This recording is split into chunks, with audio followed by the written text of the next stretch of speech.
គ្នាកំពុងដើររក server ដែលអាចលេងជាមួយគ្នាបានឬក៏ជា SMP មែនអត់អញ្ចឹងខ្ញុំសូមណែនាំ server នេះមួយអ្នកគ្នាមើលទាំងអស់គ្នា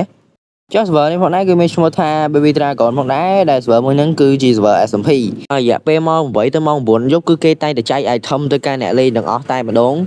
ហើយ item គឺល្អមែនតើដែលមានទាំង enchant មានអីទៀតអ្នកគ្នាអញ្ចឹងវាអាចស័ក្តិសមមួយអ្នកគ្នាជាមួយការលេងផងដែរហើយវាធ្វើឲ្យអ្នកគ្នាមានភាពងាយស្រួលនៅក្នុងការលេង survival ទៀតផង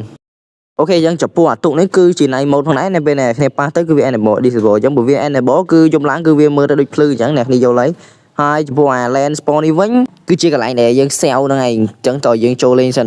អញ្ចឹងរបៀបចូលលេងហ្នឹងគឺយើងមកកន្លែង NPC ហ្នឹងមកដែរហើយនេះជា overworld ដែលយើងត្រូវចូលហ្នឹងហើយយើងចូលមកយើងត្រូវកាប់ឈើកាប់អីយ៉ាងទៅលៀតពេលណាមកដែរខ្ញុំនឹងប្រាប់ comment អ្នកគ្នាខ្លះៗអញ្ចឹងបើសិនជាអ្នកគ្នាចង់មកកន្លែងដើមវិញអ្នកគ្នាចុច slash spawn មក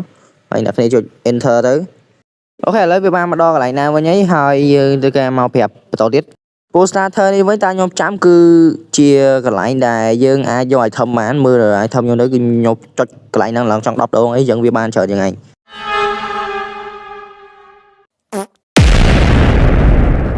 តោះឥឡូវយើងទៅការចូល over spawn នេះអ្នកគ្នាដើម្បីចូលទៅមើលថាខ្ញុំធ្វើបានអីខ្លះអញ្ចឹងអ្នកគ្នាណាចង់លេងមួយខ្ញុំអីអាចមកចូលក្នុង server នេះបាន